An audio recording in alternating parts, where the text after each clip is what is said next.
কালি জিরা, শুকনো লঙ্কা,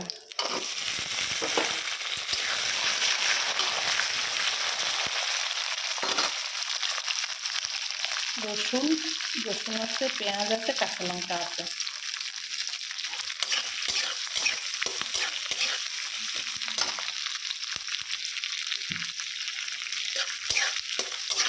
চিংড়ি মাছের ভর্তা করবো। পেঁয়াজ 4 টুকরা করে নিচ্ছি, রসুন নিচ্ছি, কালি জিরা, শুকনো লঙ্কা, কাঁচা লঙ্কা দিয়েছি। ভাজা হোক, চিংড়ি মাছটা দিয়ে দিই, ভাজা ভাজা হয়ে যায়।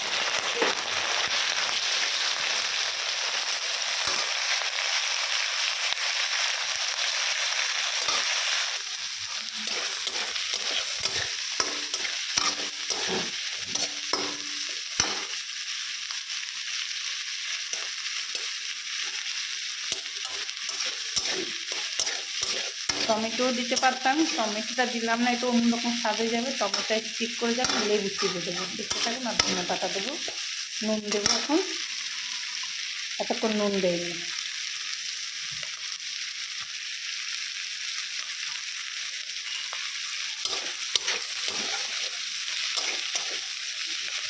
মাছের ভর্তাটা ভালোই লাগে খেতে, শর্টকাট।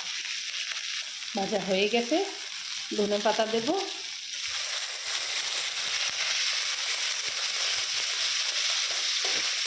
পাতাগুলো ইচ্ছা করে কাটিয়ে নেবো, মিক্সিতে বাটবো, শিলনোড়ায় বাটবো, যা মিক্সিতে বাটবো, যাতেই বাটি না কেন গলে যাবে।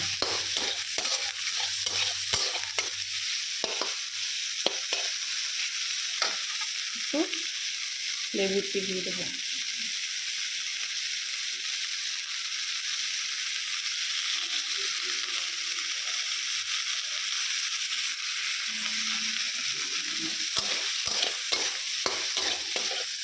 নামিয়ে দিই।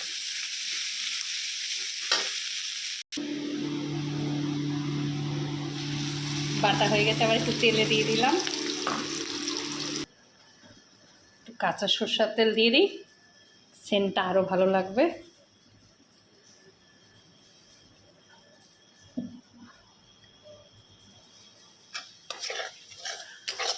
এই যে কাঁচা সরষের তেল দিয়েছি না ভর্তাটাতে, আরও সেন্ট দারুণ লাগবে খেতে। হয়ে গেছে।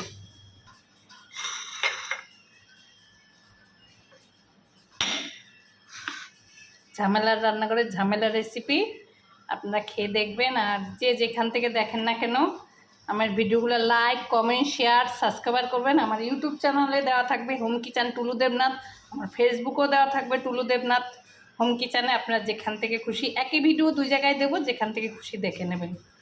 চিংড়ি মাছের ভর্তা সবাই ফেভারিট জিনিস, টেস্টি জিনিস, যার যেটা ভালো লাগে খাবেন। আর যদি খেতে ইচ্ছা করে, আর যদি আসবেন আমাদের বাড়িতে, খড়গপুর ইন্ডিয়া আসবেন।